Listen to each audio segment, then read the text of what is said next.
In the late 1990s, the world had changed, the Cold War was over, the Berlin Wall had fallen, and America stood as the triumphant power, its new weapon not military might, but culture. Capitalism, now unfettered and global, needed new ambassadors, new symbols of success, and Sean Puff Daddy Combs became one of its brightest.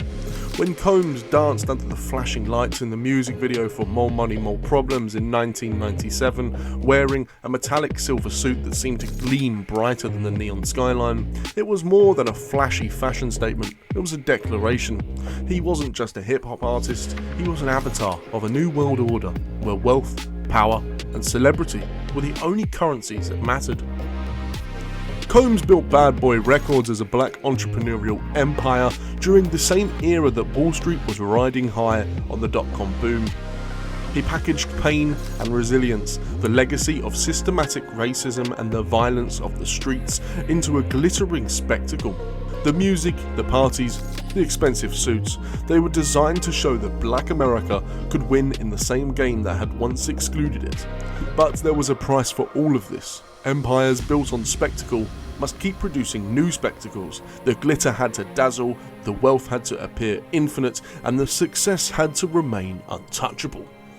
Diddy's success was symbolic, but it was also deeply personal. It whispered the promise of America: if you work hard enough, you can have everything. Yet, what the audience didn't see was the cost, the machinery behind the curtain, grinding down anyone and anything in the pursuit of more. By the early 2000s, Sean Combs had transformed Puff Daddy into Diddy, a masterful rebranding that signalled that it was not just a change in name, but a shift in power. Diddy was no longer just a rapper or a producer, he was a mogul, a brand, and a global phenomenon. He controlled not only the music industry but also fashion with his Sean John line and spirits with his partnership in Ciroc vodka. Television became Diddy's next conquest. Making the band wasn't just entertainment, it was a window into the harsh transactional world of fame and power. Contestants danced for the chance to be part of his empire, but they were also dancing for survival. Behind Diddy's charisma was an empire of control where image was everything and the lines between empowerment and exploitation blurred. Yet, even as rumours swirled about his freak-off parties where power and control mixed with hedonistic excess, Diddy's public image remained pristine. He was the king of New York. For a public obsessed with celebrity culture, Diddy's shiny smile, yachts and parties were aspirational, and in a culture driven by appearance, perception was reality. But every empire has its limits, and the rumours, the whispered stories of exploitation and dominance could only stay buried for so long. When the 2008 financial crash hit, the world watched as the very foundations of the American dream crumbled.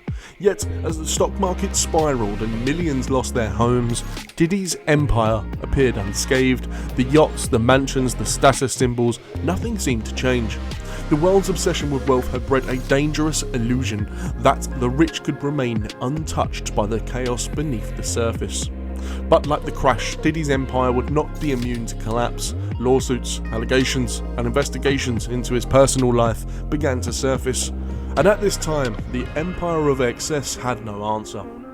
The glamour, once so carefully cultivated, began to fray. Women began to speak out, detailing their experiences of harassment, coercion, and abuse at the hands of the mogul.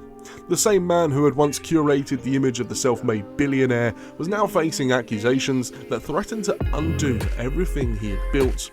For a man who had once embodied excess, it was the unravelling of an empire built on control. Diddy's story now reflected the very system that had created him, a world where wealth and power could shield you from consequences. The empire Sean Combs built was always about control, not just of music, fashion and wealth, but of perception. He taught America to crave the spectacle, and for decades he remained its master showman, but even the greatest performances cannot last forever. In recent years, one scandal followed another. The sheen of invincibility began to fade.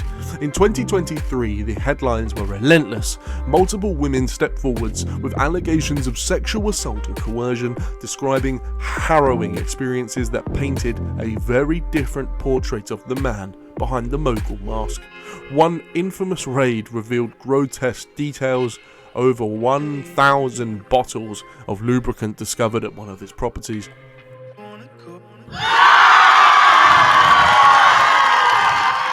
He's stubborn. The freak-off parties once whispered about as elite hedonism was revealed to be darker, a space where power was wielded not just for pleasure but for dominance. As survivors' stories gained traction, the American public was forced to confront the chasm between the myth of Diddy and the reality of his empire. For the first time, the carefully constructed empire of Sean Combs looked fragile. The man who had once embodied the American dream now seemed a relic of a bygone era where wealth excused all and power went unquestioned. November 2024, Sean Diddy Combs sits in a New York prison, his empire reduced to tabloid headlines and legal filings. The mogul who had once dictated the terms of culture now faces the harsh reality of the justice system. The world that once celebrated his triumphs has turned its back, watching instead the slow unraveling of the empire built on spectacle. His incarceration is more than just a personal downfall, it's a reckoning, not just for Combs, but for an entire cultural moment that once equated excess with success and exploitation with ambition. The shiny suit that once dazzled under the glare of stage lights is now a cautionary symbol of unchecked power. Diddy's fall mirrors the broader collapse of illusions that America once held dear.